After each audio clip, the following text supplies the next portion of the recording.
Hello friends, आपणा सर्वांचं Supriya coding या यूट्यूब चॅनलमध्ये स्वागत आहे. आजच्या व्हिडिओमध्ये आपण नेस्टेड फॉर लूप म्हणजे काय हे पाहणार आहोत आणि नंतर आपण नेस्टेड फॉर लूपचा यूज करून एक पॅटर्नचा प्रोग्राम पण करणार आहोत. तर जसं तुम्हाला इथे स्क्रीनवरती दिसत आहे, आपल्याला असा आउटपुटमध्ये आपल्याला असा प्रोग्राम हवा आहे आणि त्याच्यासाठी आपण प्रोग्राम करणार आहोत युजिंग नेस्टेड फॉर लूप. तर अगोदर आपण नेस्टेड फॉर लूपचं सिंटॅक्स समजावून घेऊया आणि त्यानंतर आपण हा पॅटर्नचा प्रोग्राम करणार आहोत युजिंग नेस्टेड फॉर लूप. अगोदर सिंटॅक्स पाहूया. तर हा नेस्टेड फॉर लूपचा सिंटॅक्स आहे. दोन फॉर लूप असतात, एक आउटर फॉर लूप असतो आणि एक इनर फॉर लूप असतो. या आउटर फॉर लूपच्या मध्ये एक फॉर लूप जेव्हा असतो तेव्हा त्याला नेस्टेड फॉर लूप म्हणतात. म्हणजे एक फॉर लूपच्या मध्ये दुसरा फॉर लूप असं जेव्हा असतं तेव्हा त्याला नेस्टेड फॉर लूप असं म्हटलं जातं. आणि फॉर एक्झाम्पल मी हे इनिशियलायझेशन ऑफ व्हेरिएबल, कंडिशन आणि इन्क्रिमेंट डिक्रिमेंट ह्या तीन गोष्टी कुठल्याही फॉर लूपमध्ये असतात फॉर एक्झाम्पलसाठी घेतलेल्या आहेत. तर नेस्टेड फॉर लूप म्हणजे आपल्याला असं लक्षात घ्यायचं आहे की एका फॉर लूपच्या मध्ये दुसरा फॉर लूप जेव्हा येतो तेव्हा त्यास नेस्टेड फॉर लूप असं म्हणतात. तर आपण आता हा नेस्टेड फॉर लूप यूज करून पॅटर्नचा प्रोग्राम करणार आहोत, ज्यामध्ये आपल्याला असं आउटपुट हवं आहे. स्क्रीनवरती तुम्हाला जसं दिसत आहे, म्हणजे 5 रो हवे आहेत आणि 5 कॉलम हवे आहेत आणि प्रत्येक रो मध्ये आणि कॉलम मध्ये आपल्याला स्टार्स हवेत. तर आपल्याला असा प्रोग्राम पाहिजे आणि त्याच्यासाठी आपण नेस्टेड फॉर लूप यूज करणार आहोत. तर आता प्रोग्राम करण्यासाठी आपण डेव सी प्लस प्लस या कंपायलरचा यूज करणार आहोत आणि तो कंपायलर यूज करून हा प्रोग्राम करणार आहोत. तर चला मग आपण आपल्या प्रोग्रामला सुरुवात करू. आता डेव सी प्लस प्लस हा कंपायलर मी ओपन केलेला आहे. आता आपल्याला न्यू फाईल घ्यायची आहे. न्यू फाईल घेण्यासाठी आपण फाईलमध्ये जाऊया. न्यू मध्ये सोर्स फाईल ऑप्शन घेऊया आणि याच्यामध्ये आता आपल्याला या व्हाईट स्क्रीनवरती आपण आपला प्रोग्राम करू शकतो.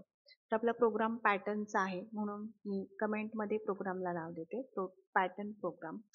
कमेंट हा पार्ट कंपायलर पूर्ण इग्नोर करत असतो. आपण डॉक्युमेंटेशन पर्पजसाठी कमेंट्सचा यूज करतो. त्यानंतर कंपल्सरी आपल्याला एक हेडर फाईल घ्यावी लागते ज्यावेळेस आपण सी लँग्वेजचा प्रोग्राम करतो. तर stdio.h ही हेडर फाईल मी इन्क्लूड केली आणि त्यानंतर मेन फंक्शन घेतलं. जसं आपल्याला माहिती आहे, विदाऊट मेन फंक्शन आपण प्रोग्राम नाही करू शकत. कंपायलरचं एक्झिक्युशन मेन फंक्शन पासून सुरू होतं. त्यानंतर दोन व्हेरिएबल्स घेतले आय आणि जे. हे दोन्ही व्हेरिएबल्स मी फॉर लूपमध्ये यूज करणार आहे, त्यामुळे याचं मी डिक्लेरेशन केलं. आणि त्यानंतर फॉर लूप घेतला. For i is equal to 1, i is less than or equal to 5 आणि i प्लस प्लस. तर हा जो आउटर फॉर लूप आहे हा रो साठी काम करेल. त्यानंतर आणखीन एक इनर फॉर लूप घेतला. फॉर j is equal to 1, j is less than or equal to 5 आणि j प्लस प्लस. हा इनर फॉर लूप कॉलम साठी काम करेल. जसं तुम्हाला मी मगाशी प्रोग्राममध्ये दाखवलं होतं की आपल्याला स्टार प्रिंट हवंय, त्यामुळे इथे मी प्रिंटएफ मध्ये स्टार घेतलं कारण आपल्याला आउटपुटमध्ये स्टार्स हवेत. त्यानंतर प्रिंटएफ मध्ये /n. तर अगोदर हा प्रोग्राम मी एक्झिक्यूट करणार आहे आणि त्यानंतर तुम्हाला मी एक्सप्लेन करेल की एक्झिक्युशन कसं झालं. तर अगोदर आपण हा एक्झिक्यूट करून पाहूया. आपल्याला जसं एक्सपेक्टेड आहे त्याप्रमाणे आउटपुट येतंय का. आपल्याला सेव्ह करण्यासाठी विचारलं जाईल, तर आपण प्रोग्रामला नाव देऊया pattern 11.c. बिकॉज पॅटर्न या नावाने ऑलरेडी माझ्याकडे प्रोग्राम आहे म्हणून pattern 11.c असं नाव देऊन मी हा प्रोग्राम सेव्ह केला आणि एक्झिक्युशन बघा. एक्झिक्यूट झाल्यानंतर आपल्याला जसं एक्सपेक्टेड आहे. तर मी जो प्रोग्राम तुम्हाला दाखवला होता त्याच्यामध्ये थोडासा स्पेस पण होता. तुम्ही याच्यामध्ये स्पेस पण ॲड करू शकता. इथे स्टार नंतर थोडासा स्पेस दिला आणि प्रोग्राम पुन्हा एक्झिक्यूट केला. तर इथे आउटपुटमध्ये पण आपल्याला जसं एक्सपेक्टेड आहे तसं आउटपुट आलेलं आहे.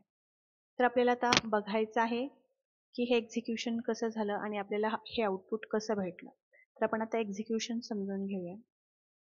मेन फंक्शनमध्ये मी सुरुवातीला दोन व्हेरिएबल्स घेतले आय आणि जे.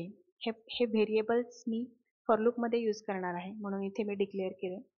त्यानंतर सुरुवातीला हा फॉर लूप जेव्हा एक्झिक्यूट होईल तेव्हा आय ची व्हॅल्यू होईल 1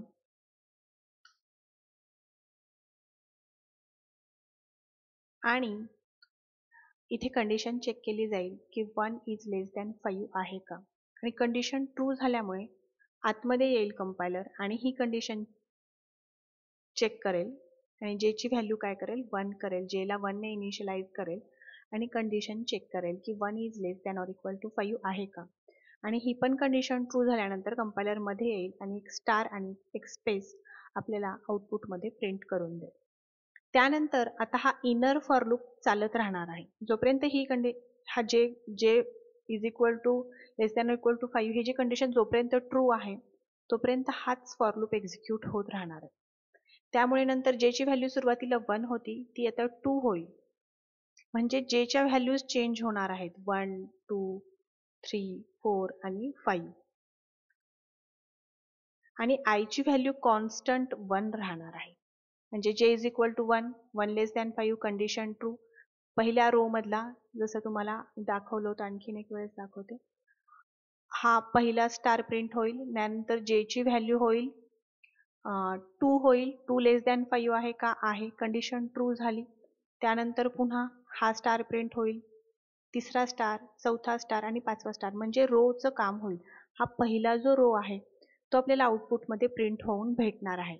आणि त्यानंतर ज्यावेळेस जे ची व्हॅल्यू 6 होईल, म्हणजे 6 is less than 5 condition false होईल, तेव्हा हा इनर फॉर लूपच्या बाहेर येईल कंपायलर, आणि याच्या बाहेर आल्यानंतर त्याला ही स्टेटमेंट दिसेल न्यू लाईन, आणि न्यू लाईन दिसल्यामुळे पहिला रो जो वर्क करत होता तो तिथेच थांबेल आणि कंपायलर इथे सेकंड रोला येऊन थांबेल. म्हणजे हे पहिला रो कंप्लीट झाला, कंडिशन फॉल्स झाली तर कंपायलर इथे सेकंड लाईनला आला आहे, येईल.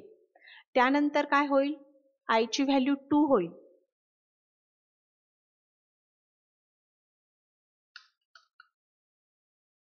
आय इज इक्वल टू 2 होईल आणि जेचं काम पुन्हा 1 पासून सुरू होईल.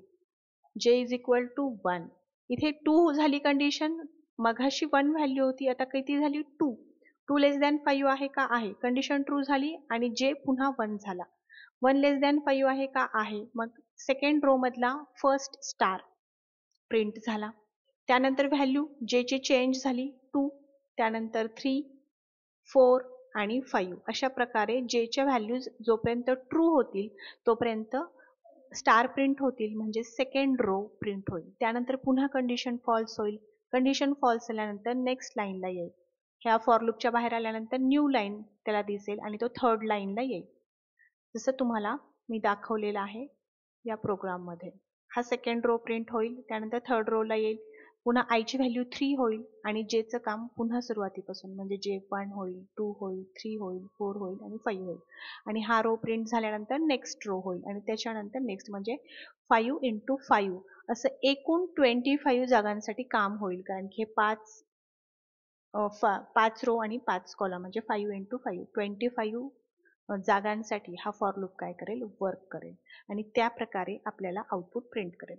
याच्या जागी जर तुम्हाला दुसरा कुठला सिम्बॉल हवा असेल तर तुम्ही तो पण घेऊ शकता. फॉर एक्झाम्पल मी इथे डॉलर घेतला आणि आता हा एक्झिक्यूट करून बघते प्रोग्राम, तर आपल्याला डॉलर प्रमाणे आउटपुट आलेलं आहे. किंवा तुम्हाला दुसरा कुठला सिम्बॉल हवा असेल तर तो पण घेऊ शकता. किंवा जर तुम्हाला आय किंवा जे च्या व्हॅल्यूज हव्या असतील तर तुम्ही तसंही घेऊ शकता. फॉर एक्झाम्पल मला आयची व्हॅल्यू प्रिंट करायची, तर ही एक इंटिजर व्हॅल्यू आहे म्हणून फॉर्मॅट स्पेसिफायर %d घेतला आणि आयची व्हॅल्यू प्रिंट करायची आहे म्हणून इथे आय घेतलं. याच्यामध्ये तुम्हाला थोडासा स्पेस हवा असेल, मी इथे /t यूज करू शकता.